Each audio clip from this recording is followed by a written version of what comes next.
동생들한테는 스킨십을 진짜 많이 해요. 본인 많이 해요? 네, 근데 약간 친구 이 동갑 아니면 언니한테는 잘 그럼 못해요? 못하겠어요. 그냥 그리고 못 받아들이는 것 같아요. 못 받아들여요? 안녕하세요, 타옹입니다. 今日はももさんのトークから韓国語を勉強してみましょ 동생들한테는 스킨십을 진짜 많이 해요. 본인 많이 해요? 네, 근데 약간 친구 이 동갑 아니면 언니한테는 잘 그럼 못해요? 못하겠어요. 그냥 그리고 못 받아들이는 것 같아요. 못 받아들여요? 동생들한테는 스킨십을 진짜 많이 해요. 동생들한테는 스킨십을 진짜 많이 해요.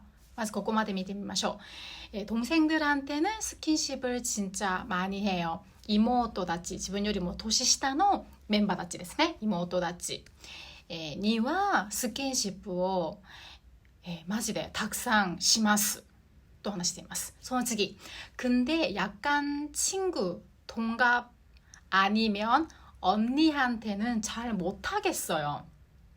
근데 약간 친구, 동갑 아니면 언니한테는 잘 못하겠어요.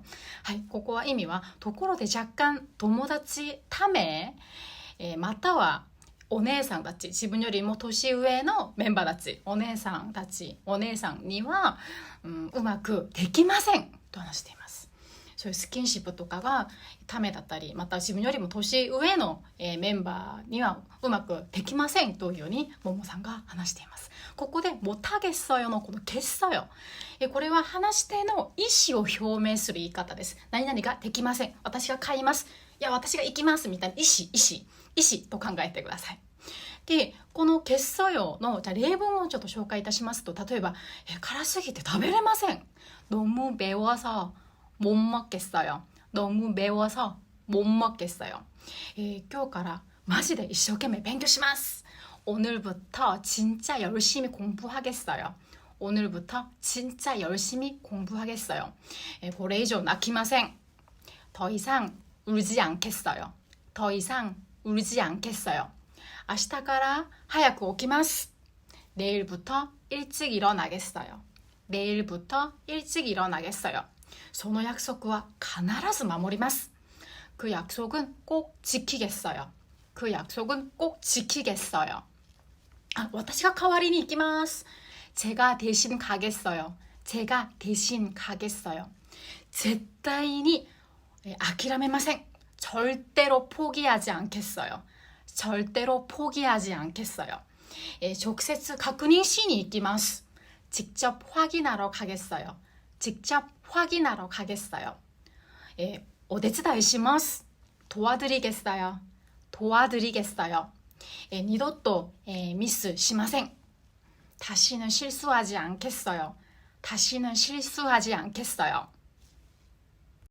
今たくさんの例文をご紹介いたしましたが、このようにこの겠어요は話し手の意思を表明しています。こうします、ああしますという自分のこの意思を表すときにこの겠어요をぜひ使ってみてください。では次の文章に行きましょう。그리고 못 받아들이는 것 같아요. 그리고 못 받아들이는 것 같아요.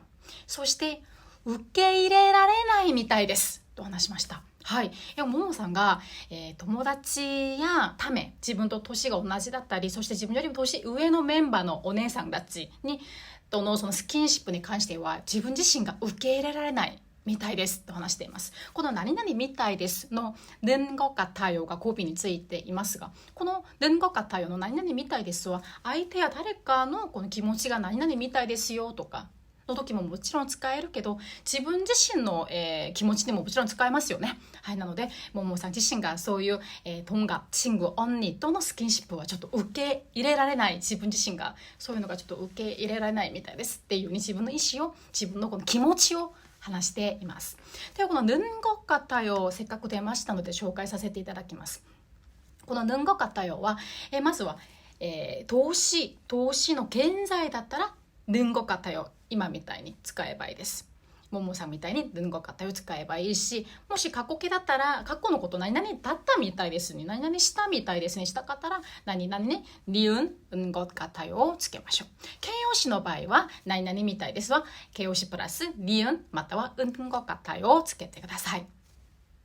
存在詞の있다 없다に関しては動詞と同じで는 것 같아요をつけます。例えば美味しいみたいです、맛있는 것 같아요。かっこいいみたいです、멋있는 것 같아요のように는 것 같아요をつけます。では例文を紹介いたしますと、外に雨が降ってるみたいです。밖에 비가 오는 것 같아요。現在なので는 것 같아요がついてますよね。밖에 비가 오는 것 같아요。もう夏が来たみたいです。벌써 여름이 온 것 같아요。벌써 여름이 온 것 같아요。来たみたいだから過去なので니은 것 같아요がついてますよね。何か悩みがあるみたいです。뭔가 고민이 있는 것 같아요。뭔가 고민이 있는 것 같아요。はい、存在詞있다 없다なので는 것 같아요がついてますね。その映画は面白いみたいです。그 영화는 재미있는 것 같아요。그 영화는 재미있는 것 같아요。面白いみたいです。있다 없다存在詞는 것 같아요ついてますね。この服は私にちょっと大きいみたいです。이 옷은 나한테 좀 큰 것 같아요。이 옷은 나한테 좀 큰 것 같아요。ね、形容詞크다の形容詞だから니은 것 같아요がついています。今行った方がいいみたいです。今行った方がいいみたいです。지금 가는 게 좋은 것 같아요。지금 가는 게 좋은 것 같아요。形容詞の좋다、받침があるから은 것 같아요がついています。ちょっと辛いみたいです。좀 매운 것 같아요。좀 매운 것 같아요。맵다は비읍不規則です。ビ읍不規則なので은 것 같아요がつきます。ここはまた、時間を別に作ってビ읍不規則の説明をしたいと思います。今日は気分がいいみたいです。오늘은 기분이 좋은 것 같아요。오늘은 기분이 좋은 것 같아요。좋다は形容詞だから은 것 같아요がついています。形容詞動詞、また動詞の過去形であったり、있다 없다だったり、何が来てもしっかりと自由自在につけられるように練習してください。 동생들한테는 스킨십을 진짜 많이 해요. 아, 본인 많이 해요? 네, 근데 약간 친구 이 동갑 아니면 언니한테는 잘 그럼 못해요? 못하겠어요. 그냥 그리고 못 받아들이는 것 같아요. 못 받아들여요? 本日のレッスンが良かったなと思う皆様、ぜひいいね押してください。そしてチャンネル登録もよろしくお願いいたします。次回もお楽しみに。안녕。